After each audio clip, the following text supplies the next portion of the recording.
episodio más de nuestro estudio del día de la fecha. La vez pasada estuvimos estudiando acerca de la gracia en el Antiguo Testamento. En esta ocasión vamos a estar observando un poquito la suficiencia de la gracia en el Antiguo Testamento. Puntualmente la gracia como se desarrollaba en el Antiguo Testamento fue nuestro estudio anterior. En esta ocasión la suficiencia de la gracia salvando a hombres y mujeres en el Antiguo Testamento, y vamos a usar un ejemplo, una historia de la Biblia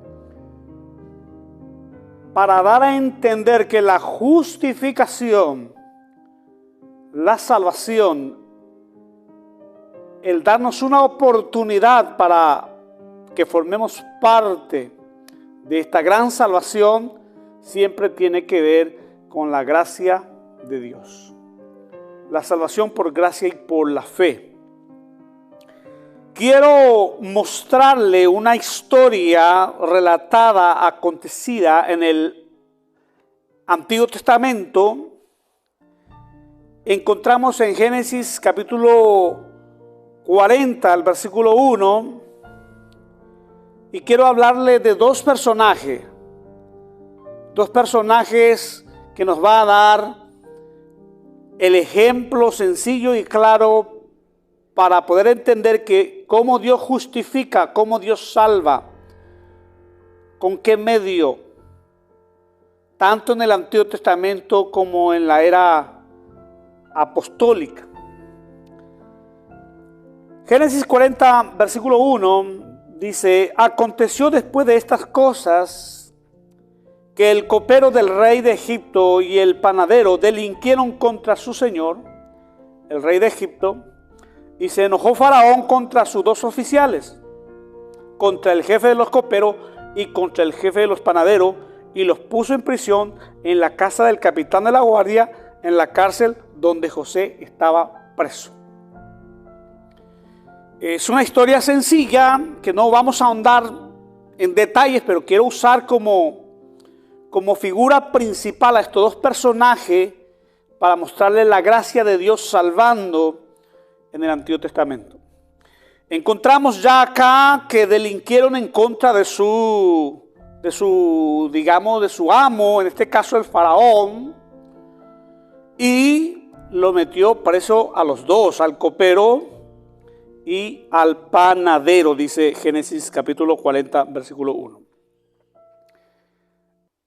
Vamos a llevar en el ámbito espiritual, y esto podía representarnos a todos nosotros, porque nosotros hemos considerados también pecadores en la Sagrada Escritura. La Biblia dice: por cuanto todos pecaron están destituidos de la gloria de Dios. Estos dos personajes nos pueden representar a todos nosotros, porque delinquieron, ahora están presos por una causa que ellos habían cometido. Esto podíamos usar como comparación, como metáfora representativa a nosotros también, porque nosotros también hemos pecado delante de Dios. Lo que hemos pecado, estamos bajo un juicio, estamos bajo la jurisdicción de la ley. La ley tiene potestad y poder sobre nosotros. ¿Por qué? Porque hemos pecado delante de Dios. Con la diferencia que algunos son salvos y otros no. Otros reciben la vida eterna y otros no reciben la vida eterna. Entonces, estos dos personajes nos presentan, porque el copero, hay que entender, según la Biblia, se había salvado. Fue, restituido en su trabajo de siempre, pero el otro había sido condenado. En el versículo 40, en el capítulo 40, el versículo 9, donde estábamos leyendo, dice lo siguiente: entonces el jefe de los coperos contó su sueño a José y le dijo: yo soñaba que veía una vid delante de mí, y en la vid 3 sarmientos, y ella como que brotaba y arrojaba su flor, viniendo a madurar sus racimos de uva. y que la copa de Faraón estaba en mi mano, y tomaba yo las uvas, las exprimía en la copa de Faraón, y daba yo la copa en la mano de Faraón. Bueno, nosotros entendemos a la luz de la Biblia que cuando la Biblia habla de la vid, habla de la copa, automáticamente relacionamos con nuestro Mesías, con nuestro Salvador Jesús, porque Jesús claramente nos dejó una enseñanza referente a esto. Entonces acá hay elementos que nosotros podemos usar como para poder explicar cómo funciona la gracia y la justificación por gracia y por la fe. La copa también representa de alguna manera a Cristo, porque nosotros cuando partimos el pan, cuando nos reunimos como iglesia y partimos el pan, tomamos también la copa, y esa copa es traer a memoria a nuestro Mesías que fue crucificado por nosotros en la cruz. Entonces, tanto la vid como la copa representa al Mesías que justifica, representa al autor y consumador de nuestra fe. La vid representa a Jesús, como sabemos eso. Encontramos también en uno de los evangelios, el evangelio de Juan, Jesús hablando en el capítulo 15, diciendo: yo soy la vid verdadera, mi Padre es el labrador, todo pámpano que en mí no lleva fruto lo quitará, y todo aquel que lleva fruto lo limpiará para que lleve más fruto. Ya vosotros estáis limpios por la palabra que yo os he hablado. Jesús dice claramente: yo soy la vid. Nuestro personaje principal dice que tuvo un sueño y nada más estuvo delante de la vid y con una copa en mano. No hizo absolutamente nada, solamente soñó estar delante de una vid y una copa en mano, y la respuesta fue de parte del profeta: el faraón te va a volver a reintegrar en su equipo, va a volver a servirle la copa a él y no te va a ejecutar. O sea que tiene una nueva oportunidad, se salvó. Pero ¿qué es lo que pasa en este preciso momento acá? ¿Qué es lo que pasa en el ámbito espiritual? Lo que pasa es que el copero tuvo un encuentro con el autor y consumador de la fe, Jesús, que es la vid, que él lo vio. Porque Jesús dice claramente: yo soy la vid. No se confió por sus propias obras, por sus propios méritos, sino por la muerte y resurrección que representa los tres racimos, o fruta en este caso, porque la muerte y la resurrección al tercer día trajo mucho fruto, muchos hijos. Eso es lo que celebramos nosotros en el partimiento de pan. Jesús se hizo miles y miles de pedacitos, la cual conformamos su cuerpo, la iglesia. Entonces, el copero simplemente estuvo delante de la vid, podemos decir, estuvo delante de Jesús. Vio la copa en su mano, significa que bebió de la copa del Señor. Y esa es la gracia que le salvó a nuestro personaje principal, en este caso el copero. No se salvó por sus buenas obras, no se salvó por lo que él hizo, sino simplemente estuvo delante de la vid y tuvo un contacto, una experiencia con el autor y consumador de la fe, que es Jesús, porque a la luz de la Biblia entendemos que la vid representa a Jesús, que la vid es Jesús, y dice: todo pámpano que en mí no lleva fruto será quitado, pero el que todo pámpano lleva en el fruto, obviamente será confirmado. Eso es lo que está diciendo del Evangelio de Juan. Pasamos al siguiente personaje, el panadero. Volviendo en el capítulo de Génesis 40, en este caso en el 16, dice: y viendo el jefe de los panaderos que había interpretado para bien, o sea que estaba escuchando lo que el profeta le estaba, digamos, explicando, descifrando el enigma del sueño que tuvieron, y le gustó la idea, entonces le dice: a mí también, porque yo también tuve un sueño. dígame qué es lo que significa. Y dice en el 16, viendo el jefe de los panaderos que había interpretado para bien, dijo José, también yo soñé y veía 3 canastillos blancos sobre mi cabeza. En el canastillo más alto había de toda clase de manjares de pastelería para Faraón, y las aves las comían del canastillo de sobre mi cabeza. Eso le dijo al profeta para que lo pueda descifrar. Y mire el versículo 18. Entonces respondió José y dijo, esta es su interpretación. Los 3 canastillos 3 días son. Al cabo de 3 días quitará Faraón tu cabeza de sobre ti y te hará colgar en la horca, y las aves comerán tu carne de sobre ti. Qué tremendo. Vamos a descifrar. El copero fue salvo por gracia y por la fe, simplemente por estar parado delante de la vid, porque tuvo contacto con la vid. De eso se trata la salvación. La salvación se trata de la persona de Jesús, y aquel o aquella persona que tiene contacto con la vid, con Jesús, con el dador de la vida, será justificado por gracia y por la fe. Aquel que participa de la copa del Señor será justificado por gracia y por la fe, sin las obras, sin el mérito propio. Eso es lo que representa la experiencia del copero. Pero el panadero tuvo una experiencia diferente. ¿Y cuál es? Vio 3 canastillos blancos.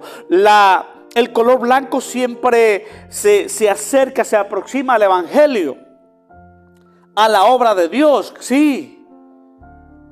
El color blanco siempre tiene que ver con el plan y el propósito de Dios. 3 canastillos blancos. Podíamos decir que este hombre estaba muy próximo al evangelio, a la voluntad de Dios. Estaba muy cerca a lo que es la paz de Dios, el shalom de Dios. Estaba muy cerca a la palabra de Dios. 3 canastillos blancos. Por ahí tiene que ver con la voluntad de Dios. Pero estos 3 canastillos blancos contenía manjares y pastelería. Eso representa las buenas obras de una persona. Estaba muy cerca a la palabra, al evangelio, a la buena noticia. Estaba muy cerca a la voluntad de Dios, pero no se despojó de su orgullo, de sus buenas obras, de su mérito propio que representan los manjares, porque el panadero, sus buenas obras serían la pastelería, los manjares que contenía el canastillo. Entonces se presenta delante de Dios, o una persona se presenta delante de Dios muy cerca a la voluntad del evangelio, color blanco, pero se presenta con sus méritos propios, con lo que nosotros hacemos, y queremos agradar a Dios de esa manera. O sea que tenía también algo del evangelio, de la voluntad de Dios, pero no se apoyaba solamente del evangelio, se apoyaba también de sus buenas obras. No solo se apoya en Cristo, sino que se apoya en sus propias obras también. Los manjares representan las buenas obras de una persona. Y muchas personas intentan ser justificados y recibir la salvación por medio de sus buenas obras. No estoy diciendo que no debamos de hacer buenas obras. No, las buenas obras en cuanto a la justificación para la salvación. No hay ninguna buenas obras que pueda satisfacer a Dios. La única buenas obras que satisface y es aceptado delante del Padre fue las buenas obras hechas en la cruz del Calvario y hechas por su propio Hijo por todos nosotros. Así que no hay manjares, buenas obras que pueda satisfacer la exigencia de Dios para la salvación. Entonces acá el panadero tenía algo del evangelio, de la voluntad de Dios, pero se apoyaba en otras cosas más. Muchos hablan de Cristo, murió por mí, pero no creen que ese sacrificio sea suficiente para la salvación. Por eso le quiere añadir algo más. Mi salvación, mi ayuno, porque yo estoy en el reino de Dios gracias a mis largas oraciones que yo hago, gracias a las obras caritativas que yo hago, gracias porque yo hago esto y aquello y nos enorgullecemos y nos gloriamos, y eso representa las buenas obras adentro de ese canastillo, los manjares que había hecho el panadero y que quiso agradar a Dios, caer en gracia con sus buenas obras. Por eso trata de hacer algo para colaborar con Cristo y para su salvación. Por eso, mis queridos hermanos, hay muchos hermanos que profesan Cristo es mi Salvador, pero no creen que esa obra es suficiente para salvarlos de todo su pecado. Por eso quieren añadir algo más.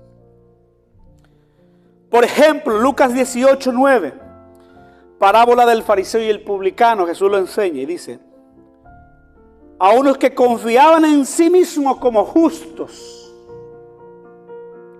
Nuestros dos personajes representan las dos caras de la moneda. El copero que no confió en sus propias buenas obras, en sus propios méritos, simplemente se paró delante de la vid, tomó la copa en su mano y fue salvo, porque es suficiente la gracia de Cristo. El panadero, en cambio, tenía algo del evangelio, pero lo mezcló con sus buenas obras y lo llevó delante de Dios para caer en gracia. Y no se pudo porque fue condenado. Entonces Jesús nos enseña en Lucas 18:9, a unos que confiaban en sí mismos como justos y menospreciaban a los otros, dijo también esta parábola: dos hombres subieron al templo a orar. Uno era fariseo y el otro publicano. Y el fariseo, puesto en pie, oraba consigo mismo de esta manera: Dios, te doy gracias porque no soy como los otros hombres, ladrones, injustos, adúlteros, ni aun como este publicano. Ayuno 2 veces a la semana, doy diezmo de todo lo que gano. Mas el publicano, estando lejos, no quería ni aun alzar los ojos al cielo, sino que se golpeaba el pecho diciendo: Dios, sé propicio a mí pecador. Os digo que éste descendió a su casa justificado antes que el otro, porque cualquiera que se enaltece será humillado, y el que se humilla será enaltecido. Así que, mis queridos hermanos, la suficiencia de la gracia en el Antiguo Testamento fue más que suficiente para salvar a un pecador indigno, con tan solamente pararse delante de la vid y tener un contacto con el Cristo verdadero. De lo contrario, caeríamos en condenación, caeríamos de la gracia si nos comportamos, si tenemos la actitud y el pensamiento del panadero, de que tengo un poco del evangelio, pero estoy llenando de mí mismo también a la vez. Entonces no me apoyo solo en Cristo, sino que también me apoyo en mí mismo, en mis propios méritos, para poder caer en gracia delante de Dios. Yo quiero decirte que eso jamás va a funcionar, jamás resultará. Por eso en el sermón del monte, el Cristo, nuestro Mesías, nuestro Salvador, había dicho: bienaventurados los pobres en espíritu. Los pobres en espíritu es aquellos que tienen necesidad de Dios y se da cuenta que sin Dios no pueden hacer absolutamente nada.